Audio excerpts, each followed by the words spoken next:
Hello everyone, Ryan here. So some sad news today in the world of music. Um, Chester Bennington, lead singer for Linkin Park, unfortunately has passed away. The official report is, I guess, death by suicide. And of course I don't know all the exact details, other than what I've read from several articles. And it is definitely an unfortunate thing. Of course, I do express my condolences to his family, his friends, bandmates, and also the millions of Linkin Park fans out there and Chester Bennington fans.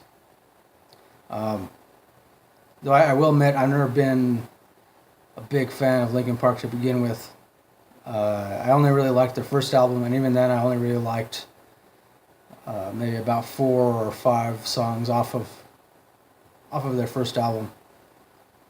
In fact, I liked it when Chester Bennington did stuff away from Linkin Park, such as when he filled in and toured with the Stone Temple Pilots.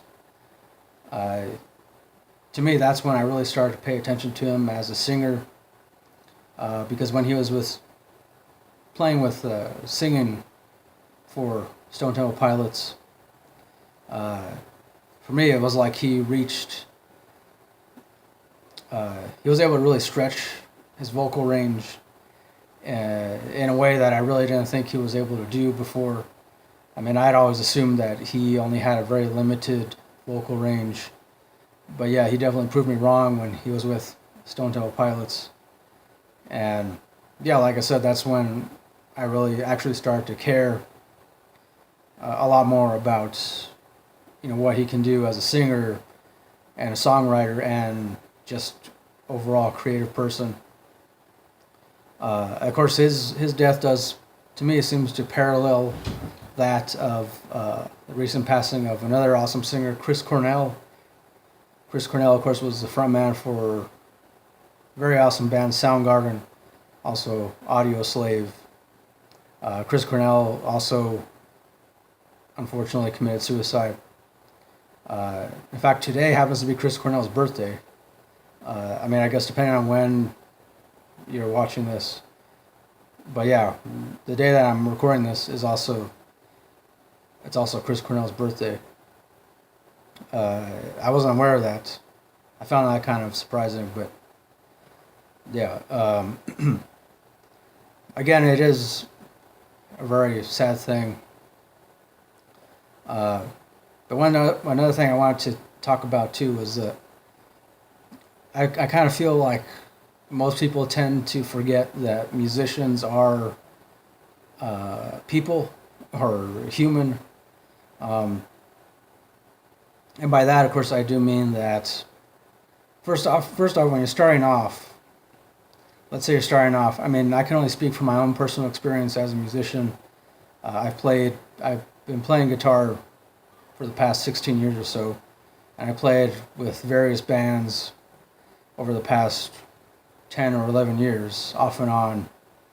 And just to start a band can be a really a big strain on a person's patience, also overall mental health and physical health, depending on how long you do it for.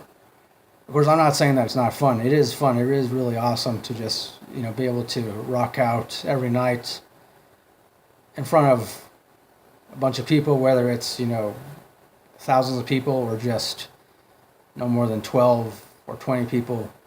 For me, I always enjoy it.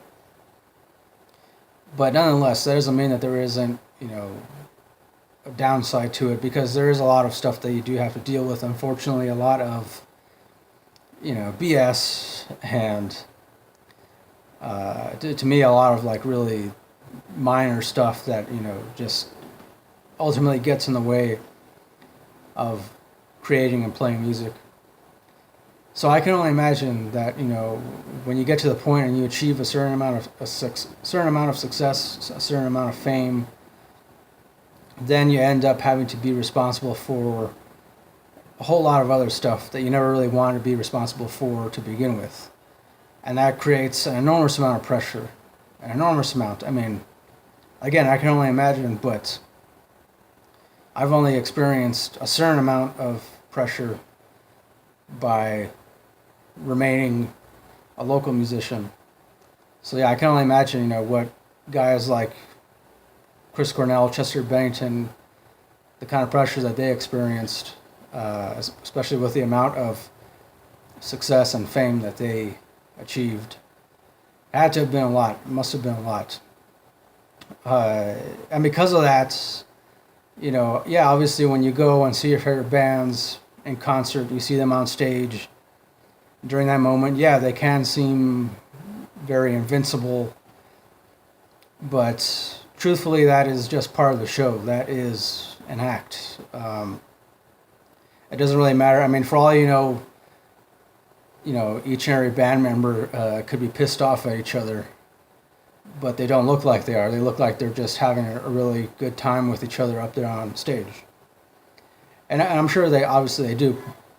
Obviously, most of the time they do enjoy what they do, just like I do most of the time enjoy being a musician. But ultimately, yeah, when you see them up on stage, most of the time that is an act. It's part of the show. And yeah, don't assume that is a sign that there isn't some kind of underlying struggle, underlying turmoil going on within the band. So yeah, I just wanted to get that out there. Also, too, at the same time, just like we kind of assume that we know exactly what is going on with each individual person, because we all have our own personal struggles to deal with, personal issues to deal with.